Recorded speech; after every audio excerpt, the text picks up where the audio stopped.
convince you that love was sacrifice. Somebody told you or explained to you or demonstrated to you in some shape or form that in order for you to show another person that you love them, you need to sacrifice. And the bigger the sacrifice is, the bigger the love is.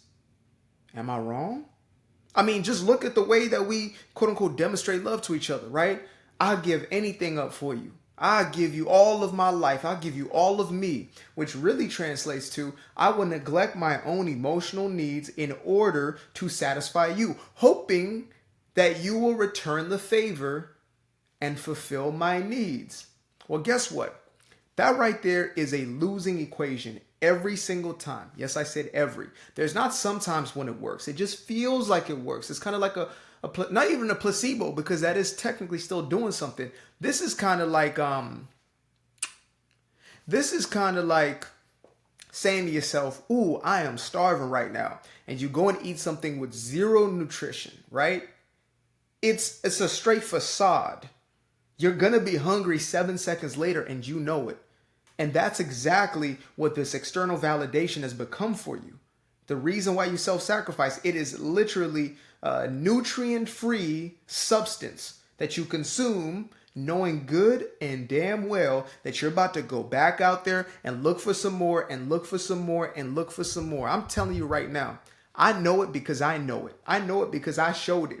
I lived a life of absolute sacrifice and quote unquote servitude to the rest of the world while neglecting my own emotional needs. And being raised in a fundamentalist Christian household, frankly, it was just a part of life. It was a part of living. I mean, we had passages and scriptures read to us such as, there's no greater love than to sacrifice your life for your brother. And I thought to myself, wow, what honor there is to sacrifice yourself for somebody else. Are you kidding me?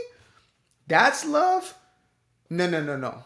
That right there, that's elements of codependency. That's feelings of inadequacy, a belief that you are not enough in and of yourself. Therefore, you must do something. That is utility. That is futility, right? It is futile.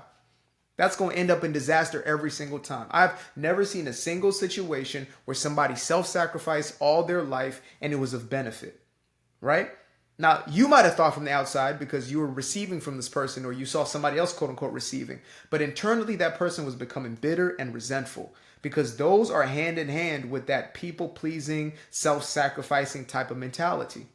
Trust me, I know this so well, I wrote a freaking book about it, Doing Me Guilt-Free.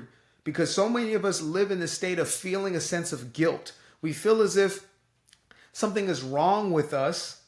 And the only way we can be justified, the only way we can be worthy is if somebody else tells us that we are worthy. Somebody else tells us that there is something that is not wrong with us, whether it's the deity in the sky way up high with the pie and the by and by, whether it's them or, your next door neighbor or your girl or your man, whatever it may be. You believe that it is somebody else's job to make you feel better about you. And so the way in which you extract that from them, witchcraft, the way in which you do so is by self-sacrificing. I would give anything up for you. If you would just love me, if you would just see me, I would sacrifice myself at the altar of insanity. If you would just see me. And that's where we find ourselves time and time again. And we find ourselves in these relationships and wonder, why do these relationships not work? Oh my. You think to yourself, like, why is this not working out? Isn't this supposed to be the answer? Guess what? No, it's not. Multiple choice. A through D, all of them wrong answer. Every single one. If all of them are external validation, wrong answer. And that's all self-sacrifice is. So the ways in which we self-sacrifice, I believe, are at an infinitum at this point in time, right? We have found so many different ways and mechanisms to do so, but the one that I'm most familiar with is denial of my own emotional needs or perceived emotional needs, which is just denial of myself, denial of my authenticity, right?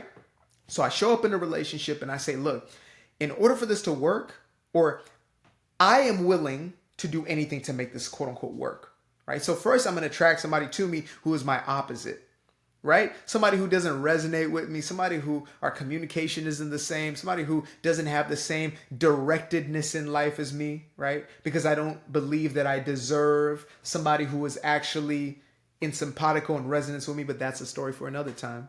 So I bring this person into my life and I say, look, I'm willing to do anything to please you, knowing that I can never please you. However, this is going to be the trade-off. I'm going to work to please you. You work to please me, right? I'm going to sacrifice myself for you by completely rejecting who I actually am. So this guy's not going to show up. The one who's erratic sometimes, who's crazy sometimes, who's turned up sometimes, who's sometimes, the one who's all that is not going to show up. The one that's going to show up is the polished, clean cut, put together. The mask is going to show up for you, right? Even though the real me is going to suffer the whole time. And you just make sure that you fulfill your end of the bargain, okay? As long as we do that, we'll be all right. And so what starts to happen is maybe one person's mask starts to slip a little bit. Uh-oh, here comes the real version. Uh-oh, here comes them just being them. Oh, that's an issue because you're no longer fulfilling our verbal or non-verbal agreement. You are no longer fulfilling our stipulation. Therefore, I'm going to be resentful. So I said, look, I know I had all these things I want to do. I know I want to record a video this evening. But instead, I'm going to come over and I'm going to wash your dishes because I want you to see that I'm willing to sacrifice for you so you can feed me some validation. And so I come over and I clean them dishes. You hear me? I clean them dishes. Lickety split, I clean them dishes.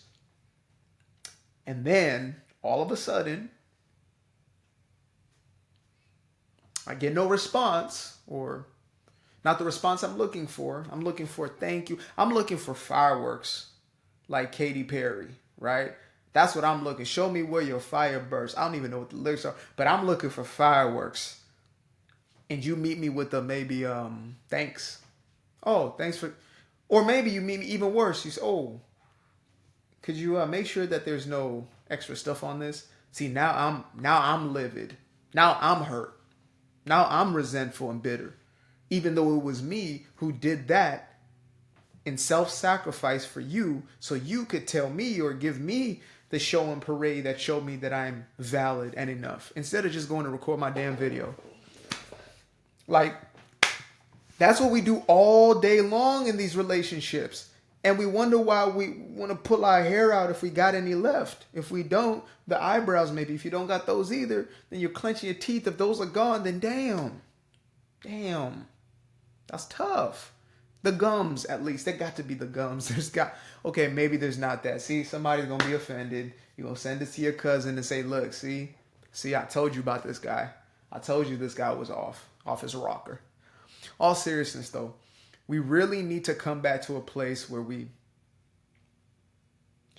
start to find that level of validity within ourselves, right?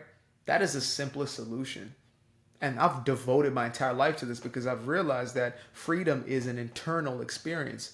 Freedom has nothing to do with running from this situation, getting to a better one, but instead creating better conditions within yourself. That's what true freedom looks like. And until you're able to make that transition and make that shift and make that switch, you're forever just going to be chasing it and chasing it and chasing it, sacrificing, right? There's a chapter in here that talks about some self-sacrifice. So bear with me because it's boom. I believe it's chapter 3. Boom. Growing up with Jesus as my role model, it was no wonder why I felt as if the only true value I had in this life was my ability to sacrifice myself for the sake of others. From as early as 7 years old, I vividly remember conjuring those mental images of that man hanging from the cross, thinking to myself, I am so terrible that this man, who I've never met before, had to die a gruesome death in order for God to accept me. And from those very early stages of my life, as early as I remember, I began to embark on my own journey of redemptive self-sacrifice. That's what we doing, y'all. I don't care if you grew up with Jesus as your hero or Lucifer as your hero. I don't care what it was. But you were taught at some level to sacrifice yourself. And that right there is a failing formula. It is a tasteless recipe, and it always leads to resentment. So, that being said, make sure you get yourself a copy of one of them. I read that. I was like, ooh, that's a bar. That was good. I'll be honest with you.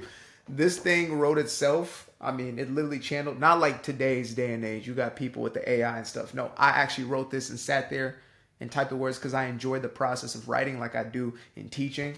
But this thing was literally channeled through me, right? It had to come out, and it was exactly what I needed at the time. It's what I need right now and what I will need for the rest of my life, and I believe it will be of absolute service to you for the rest of your life. Trust me, it's a lifetime investment, this thing. So make sure to get yourself a copy by clicking the link in the description. Until next time, peace.